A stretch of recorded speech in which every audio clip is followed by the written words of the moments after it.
മലനിരകളെ മാത്രം വിശ്വസ്ത സുഹൃത്തുക്കളായി കണ്ട് നൂറ്റാണ്ടുകളോളം സാമ്രാജ്യത്വ ശക്തികളോട് പൊരുതി നിന്ന ഒരു ജനത. മരണത്തെ മുഖാഭിമുഖം കാണുന്നവർ എന്നർത്ഥമുള്ള പെഷ്മർഗ എന്ന വാക്ക് ഇന്നൊരു സൈന്യത്തിന്റെ പേര് മാത്രമല്ല, മറിച്ച് ഒരു ജനതയുടെ മുഴുവൻ വിമോചന സ്വപ്നങ്ങളുടെയും കാവൽ രൂപമാണ്. ആയിരക്കണക്കിന് വർഷത്തെ പാരമ്പര്യമുള്ള ഗോത്ര പോരാളികളിൽ നിന്നും ആരംഭിച്ച് ലോകത്തെ വിറപ്പിച്ച ISIS ഭീകരരെ നിലം പരിശാക്കിയ കുർദിഷ് സേനയുടെ പോരാട്ടം രക്തം കൊണ്ട് എഴുതപ്പെട്ട സമാനതകളില്ലാത്ത ചരിത്രമാണ്.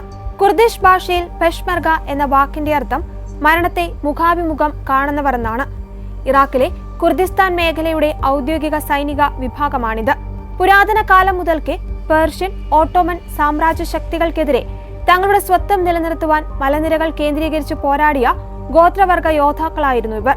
1946 ഇറാനിൽ സ്ഥാപിതമായ ഹ്രസ്വകാല കുർദിഷ് രാജ്യമായ മഹബാദ് റിപ്പബ്ലിക്കിന്റെ കാലത്താണ് പെഷ്മർഗ എന്ന പേര് ഔദ്യോഗികമായി ഉപയോഗിച്ചു തുടങ്ങിയത്.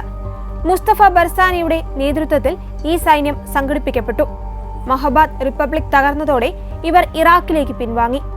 കുർദിഷ് ചരിത്രത്തിലെ ഏറ്റവും പ്രധാനപ്പെട്ട അധ്യായങ്ങളിൽ ഒന്നാണ് മഹബാദ് റിപ്പബ്ലിക്. 1946 ഇറാനിൽ സ്ഥാപിതമായ ഹ്രസ്വകാലം മാത്രം നീണ്ടുനിന്ന ഈ രാജ്യം ആധുനിക കുർദിഷ് ദേശീയതയുടെയും സ്വയംഭരണ പോരാട്ടങ്ങളുടെയും ഈറ്റില്ലമായി കണക്കാക്കപ്പെടുന്നു. 1946 രണ്ടാം ലോക മഹായുദ്ധ കാലത്ത് സോവിയറ്റ് യൂണിയനും ബ്രിട്ടനും ഇറാൻ പിടിച്ചെടുത്തതോടെയുണ്ടായ രാഷ്ട്രീയ സാഹചര്യമാണ് ഈ രാജ്യത്തിന്റെ രൂപീകരണത്തിന് വഴിയൊരുക്കിയത്. 1946 ജനുവരി 22 ഇറാനിലെ മഹബാദിലുള്ള ചവാർചിറ ചതുരത്തിൽ വെച്ച് ഗാസി മുഹമ്മദ് കുർദിസ്ഥാൻ റിപ്പബ്ലിക് പ്രഖ്യാപിച്ചു. ഇതിന് സോവിയറ്റ് യൂണിയന്റെ രാഷ്ട്രീയവും സൈനികവുമായ പിന്തുണയുണ്ടായിരുന്നു. ഭരണവും സാംസ്കാരിക മുന്നേറ്റവും വെറും 11 മാസം മാത്രമേ നിലനിന്നുള്ളൂവെങ്കിലും കുർദിഷ് ജനതയ്ക്ക് ഇത് വലിയ ആവേശം നൽകി. ഇന്നത്തെ കുർദിഷ് ദേശീയ പതാകയും ദേശീയ ഗാനമായ റഖീബും ഔദ്യോഗികമായി അംഗീകരിക്കപ്പെട്ടത് ഇവിടെ വെച്ചാണ്. കുർദിഷ് ഭാഷ ഭരണഭാഷയായും വിദ്യാഭ്യാസ ഭാഷയായും പ്രഖ്യാപിച്ചു.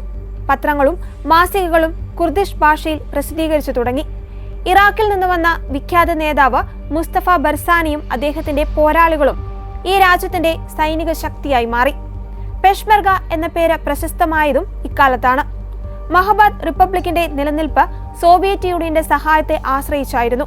എന്നാൽ അന്താരാഷ്ട്ര സമ്മർദ്ദത്തെ തുടർന്ന് സോവിയറ്റ് സൈന്യം ഇറാനിൽ നിന്ന് പിൻവാങ്ങി. സോവിയറ്റ് പിന്തുണ നഷ്ടപ്പെട്ടതോടെ 1946 ഡിസംബറിൽ ഇറാൻ സൈന്യം മഹബാദ് കീഴടക്കി. ജനങ്ങളെ കൂട്ടക്കൊലയിൽ നിന്ന് രക്ഷിക്കാനായി ഗാസി മുഹമ്മദ് കീഴടങ്ങി. 1947 മാർച്ച് 31 ഇറാൻ സർക്കാർ അദ്ദേഹത്തെ പരസ്യമായി തൂക്കിലേറ്റി. കുർദികൾക്ക് സ്വന്തമായി ഒരു രാജ്യം ഭരിക്കുവാൻ കഴിയുമെന്ന് ലോകത്തിന് ആ സമയം കാണിച്ചു കൊടുത്തു.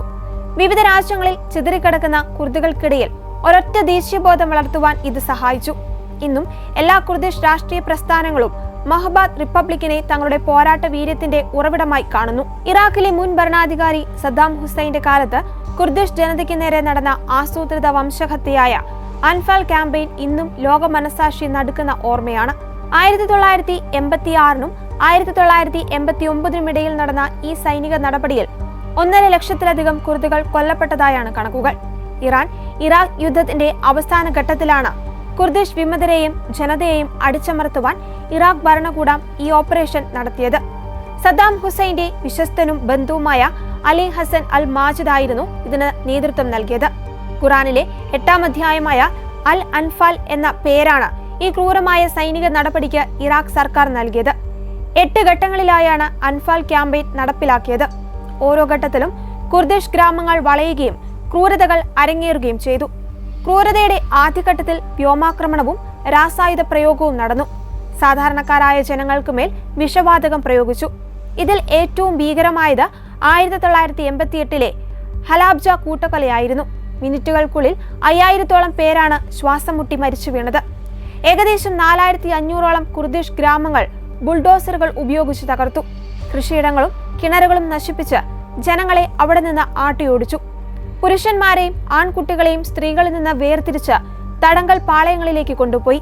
പിന്നീട് ഇവരെ കൂട്ടമായി വെടിവെച്ചു കൊന്ന് വിജനമായ മരുഭൂമികളിൽ കുഴിച്ചുമൂടി. അൻഫാൽ ക്യാമ്പയിനിൽ കൊല്ലപ്പെട്ടവരുടെ എണ്ണം 50,000-നും 1,82,000-നും ഇടയിലാണെന്നാണ് കണക്കാക്കപ്പെടുന്നത്. ലക്ഷക്കണക്കിന് ആളുകൾ അഭയാർത്ഥികളായി.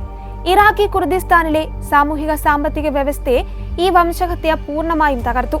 സദ്ദാം ഹുസൈന്റെ ഭരണത്തിന് ശേഷം രൂപീകരിച്ച ഇറാഖ് സ്പെഷ്യൽ ട്രിബ്യൂണൽ അൻഫാൽ ക്യാമ്പയിനെ ഒരു വംശഹത്യയായി പ്രഖ്യാപിച്ചു. കുർദിഷ് ജനതയ്ക്ക് നേരെ രാസായുധം പ്രയോഗിക്കുവാൻ ഉത്തരവിട്ട അലി ഹസൻ അൽ മാജിദിനെ 2010 തൂക്കിലേറ്റി. സദ്ദാം ഹുസൈനും ഈ കേസിൽ അന്ന് വിചാരണ നേരിട്ടിരുന്നു. ഓരോ വർഷവും മാർച്ച് 16 കുർദിഷ് ജനത ഹലാബ്ജയിലെയും അൻഫാലിലെയും രക്തസാക്ഷികളെ അനുസ്മരിക്കുന്നു. ലോക ചരിത്രത്തിലെ ഏറ്റവും ഭീകരമായ വംശീയ ഉന്മൂലനങ്ങളിൽ ഒന്നായി അൻഫാൽ ഇന്നും രേഖപ്പെടുത്തുന്നു. ഗൾഫ് യുദ്ധത്തിൽ ഇറാഖ് പരാജയപ്പെട്ടതിന് പിന്നാലെ 1991 മാർച്ചിൽ സദ്ദാം ഹുസൈനെ ഭരണകൂടത്തിനെതിരെ നടന്ന വമ്പിച്ച ജനകീയ പ്രക്ഷോഭം ആധുനിക പശ്ചിമേഷ്യൻ ചരിത്രത്തിലെ നിർണായക അധ്യായമാണ്. ഷംബാൻ വിപ്ലവമെന്നും കുർദിഷ് ജനതയുടെ ഇടയിൽ അറാപ്രിൻ എന്നും ഈ പ്രക്ഷോഭം അറിയപ്പെടുന്നു. കുവൈറ്റിൽ നിന്ന് ഇറാഖി സൈന്യം പിന്മാറിയതിന് തൊട്ടു പിന്നാലെയാണ് തെക്കൻ ഇറാഖിൽ കലാപം പൊട്ടിപ്പുറപ്പെട്ടത്. യുദ്ധത്തിൽ തകർന്നടിഞ്ഞ സൈനികരും ജനങ്ങളും സദ്ദാമിനെതിരെ തിരിഞ്ഞു. American president George W. Bush സദ്ദാമിനെ പുറത്താക്കുവാൻ ഇറാഖി ജനതയോടും സൈന്യത്തോടും ആഹ്വാനം ചെയ്ത പ്രക്ഷോഭകാരികൾക്ക് വലിയ ആവേശമായി. ബസ്ര ഉൾപ്പെടെയുള്ള ഷിയ ഭൂരിപക്ഷ മേഖലകളിൽ ജനങ്ങൾ തെരുവിലിറങ്ങി. ബാഗ്ദാദ് ഒഴികെയുള്ള മിക്ക തെക്കൻ നഗരങ്ങളും പ്രക്ഷോഭകാരികളുടെ നിയന്ത്രണത്തിലായി. വടക്കൻ മേഖലയിൽ പെഷ്മർഗ സൈന്യത്തിന്റെ നേതൃത്വത്തിൽ കുർദിഷ് ജനത ഒന്നടങ്കം ആയുധമെടുത്തു. സുലൈമാനിയ, എർബിൻ, ദോഹുക് അടങ്ങിയ നഗരങ്ങൾ ഇറാഖി സൈന്യത്തിൽ നിന്ന് അവർ മോചിപ്പിച്ചു. തുടക്കത്തിൽ പതറിയെങ്കിലും സദ്ദാം ഹുസൈൻ തന്റെ വിശ്വസ്ത സൈന്യമായ റിപ്പബ്ലിക്കൻ ഗാർഡിനെ ഉപയോഗിച്ച് അതിക്രൂരമായി പ്രക്ഷോഭത്തെ അടിച്ചമർത്തി. സഖ്യസേന ഇറാഖിനുമേൽ നോ ഫ്ലൈ സോൺ പ്രഖ്യാപിച്ചിരുന്നുവെങ്കിലും സദ്ദാമിന്റെ ഹെലികോപ്റ്ററുകൾക്ക് ആക്രമണം നടത്താൻ അമേരിക്ക അനുമതി നൽകിയത് പ്രക്ഷോഭകാരികൾക്ക് തിരിച്ചടിയായി. ടാങ്കുകളും ഹെലികോപ്റ്ററുകളും ഉപയോഗിച്ച് ഇറാഖി സൈന്യം നഗരങ്ങൾ ഒന്നൊന്നായി തിരിച്ചുപിടിച്ചു. 10,000-കണക്കിന് ആളുകൾ ഈ ആക്രമണത്തിൽ കൊല്ലപ്പെട്ടു. ലക്ഷക്കണക്കിന് കുർദുകൾ തുർക്കിയിലേക്കും ഇറാനിലേക്കും അഭയാർത്ഥികളായി പലായനം ചെയ്തു. കുർദിഷ് ജനത നേരിട്ട വൻ ദുരന്തം ലോക ശ്രദ്ധയിൽപ്പെട്ടതോടെ ഐക്യരാഷ്ട്രസഭ ഇടപെട്ടു. കുർദുകളെ സംരക്ഷിക്കുന്നതിനായി വടക്കൻ ഇറാഖിൽ സേഫ് ഹാവൻ പ്രഖ്യാപിച്ചു. ഇത് പിന്നീട് ഇറാഖിലെ കുർദിസ്ഥാൻ മേഖലയ്ക്ക് ഇന്നത്തെ സ്വയംഭരണ പദവി ലഭിക്കുന്നതിലേക്ക് നയിച്ച ആദ്യ ചുവടുവെപ്പായി മാറി.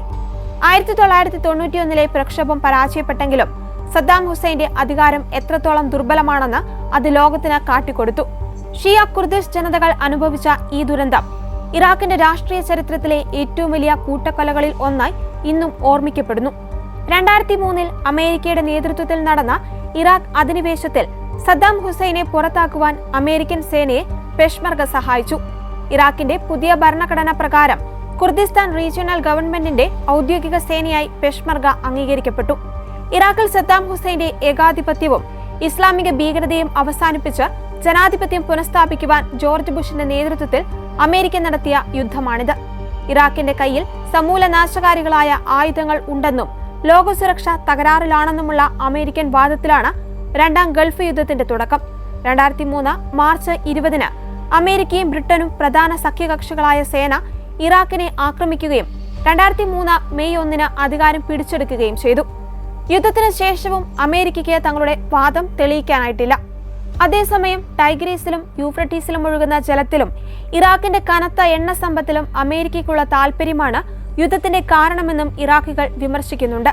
രണ്ടാം ഗൾഫ് യുദ്ധമെന്നും ഇത് അറിയപ്പെടുന്നു. പെഷ്മർഗയുടെ ചരിത്രത്തിലെ ഏറ്റവും പ്രധാനപ്പെട്ട ഘട്ടമായിരുന്നു ISISനെതിരെയുള്ള യുദ്ധം. ഇറാഖി സൈന്യം പിന്തിരിഞ്ഞോടിയ പലയിടങ്ങളിലും പെഷ്മർഗ ഉറച്ചു നിൽക്കുകയും ISISനെ തുരത്തുകയും ചെയ്തു. സ്ത്രീ സൈനികരുടെ സാന്നിധ്യവും ഈ പോരാട്ടങ്ങളിൽ ശ്രദ്ധേയമായിരുന്നു. 2014 ISIS ഇറാഖിലും സിറിയയിലും അതിവേഗം മുന്നേറിയപ്പോൾ അവരെ നിലത്തുനിന്ന് നേരിട്ട് പരാജയപ്പെടുത്തിയ പ്രധാന ശക്തി കുർദിഷ് പോരാളികളായിരുന്നു. ഇറാഖിലും സിറിയയിലും ഭീകരതയുടെ നിഴൽ പടർത്തിയ ഇസ്ലാമിക് സ്റ്റേറ്റ് എന്ന സംഘടനയെ തകർക്കുവാൻ ലോകരാജ്യങ്ങൾ ഒന്നിച്ചു നിന്ന പോരാട്ടമാണ് ISISനെതിരെയുള്ള യുദ്ധം. 2014 ആരംഭിച്ച ഈ യുദ്ധം പശ്ചിമേഷ്യയുടെ രാഷ്ട്രീയ ഭൂപടത്തെ തന്നെ മാറ്റിമറിച്ചു. 2014 തുടക്കത്തിൽ ISIS അധിനിവേശം ഇറാഖിലെയും സിറിയയിലെയും വലിയൊരു പ്രദേശം പിടിച്ചെടുത്തു. ഇറാഖിലെ രണ്ടാമത്തെ വലിയ നഗരമായ മൊസൂൾ അവർ കീഴടക്കുകയും അവിടെ വെച്ച് അബൂബക്കർ അൽ ബാഗ്ദാദി ഒരു ഖിലാഫത്ത് പ്രഖ്യാപിക്കുകയും ചെയ്തു. ഇറാഖി സൈന്യം പലയിടങ്ങളിലും പരാജയപ്പെട്ടതോടെ ലോകരാജ്യങ്ങൾ ഇടപെടുവാൻ തീരുമാനിച്ചു. ISISനെ തകർക്കുവാൻ അമേരിക്കയുടെ നേതൃത്വത്തിൽ 80-ലധികം രാജ്യങ്ങൾ ചേർന്ന ഒരു സഖ്യം രൂപീകരിച്ചു. ഓപ്പറേഷൻ ഇൻഹറന്റ് റിസോൾവ് എന്ന് പേരിട്ട ഈ നീക്കത്തിലൂടെ ISIS കേന്ദ്രങ്ങളിൽ ശക്തമായ വ്യോമാക്രമണങ്ങൾ നടത്തി. നിലത്തു നിന്നുള്ള പോരാട്ടത്തിൽ കുർദിഷ് സൈന്യമായ പെഷ്മർഗയും സിറിയൻ ഡെമോക്രാറ്റിക് ഫോഴ്സും നിർണായകമായ പങ്കുവഹിച്ചു. ISISന്റെ അജയ്യരായ പോരാളികൾ എന്ന പ്രതിച്ഛായ തകർത്തത് കോബാനിയിലെയും സിഞ്ചാറിലെയും കുർദിഷ് പ്രതിരോധമായിരുന്നു. 2016-നും 2017-നും ഇടയിൽ 9 മാസം നീണ്ടുനിന്ന അതിശക്തമായ പോരാട്ടത്തിനൊടുവിൽ ഇറാഖി സേന മൊസൂൾ തിരിച്ചുപിടിച്ചു. 2017 സിറിയയിലെ ISISന്റെ ആസ്ഥാനമായിരുന്ന റാക്ക സഖ്യസേന മോചിപ്പിച്ചു. 2009 ബാഗൂസ് യുദ്ധത്തിലൂടെ സിറിയയിലെ ബാഗൂസ് എന്ന ഗ്രാമം കൂടി പിടിച്ചെടുത്തതോടെ ISISന്റെ നിയന്ത്രണത്തിലുണ്ടായിരുന്ന എല്ലാ ഭൂപ്രദേശങ്ങളും നഷ്ടപ്പെട്ടു. 2019 ഒക്ടോബറിൽ സിറിയയിൽ വെച്ച് അമേരിക്കൻ സൈന്യം നടത്തിയ ഓപ്പറേഷനിൽ ISIS തലവൻ ബാഗ്ദാദി കൊല്ലപ്പെട്ടു.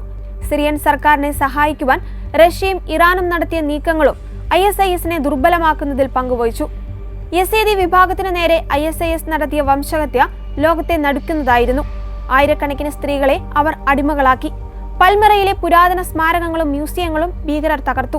ദശലക്ഷക്കണക്കിന് ആളുകൾ അയൽ രാജ്യങ്ങളിലേക്കും യൂറോപ്പിലേക്കും അഭയാർത്ഥികളായി പലായനം ചെയ്തു. ISISന് തങ്ങളുടെ ഭരണപ്രദേശം നഷ്ടമായെങ്കിലും അവർ പൂർണ്ണമായും ഇല്ലാതായിട്ടില്ല. ഇറാഖിലെയും സിറിയയിലെയും വിജനമായ പ്രദേശങ്ങൾ കേന്ദ്രീകരിച്ച് ചെറിയ സംഘങ്ങളായി അവർ ഇന്നും ആക്രമണങ്ങൾ നടത്തുന്നുണ്ട്. ഭീകരതയുടെ ഈ പുതിയ മുഖത്തെ നേരിടുവാൻ അന്താരാഷ്ട്ര സൈനിക സാന്നിധ്യം ഇപ്പോഴും തുടരുന്നുണ്ട്. ഇന്ന് ഏകദേശം 1.5 ലക്ഷത്തിനും 2 ലക്ഷത്തിനുമിടയിൽ സൈനികരുള്ള ഒരു കരുത്തുറ്റ സേനയാണിത്. എങ്കിലും പ്രധാന കുർദിഷ് രാഷ്ട്രീയ പാർട്ടികളായ KDP, PUK എന്നിവയ്ക്ക് കീഴിലായി ഇന്നും സേന വിഭജിക്കപ്പെട്ട് കിടക്കുന്നു എന്നതാണ് ഒരു വലിയ വെല്ലുവിളി. സേനയെ പൂർണ്ണമായും ഒരൊറ്റ കമാൻഡിന് കീഴിൽ കൊണ്ടുവരുവാനുള്ള ശ്രമങ്ങൾ നടക്കുന്നുണ്ട്. ഒരു ഗറില്ല പോരാളി സംഘത്തിൽ നിന്നും ഒരാധുനിക ആയുധങ്ങളുള്ള ഒരു ഔദ്യോഗിക സൈന്യത്തിലേക്കുള്ള പെഷ്മെർഗയുടെ വളർച്ച അതിജീവനത്തിന്റെയും സ്വത്വബോധത്തിന്റെയും കൂടി ചരിത്രമാണ്.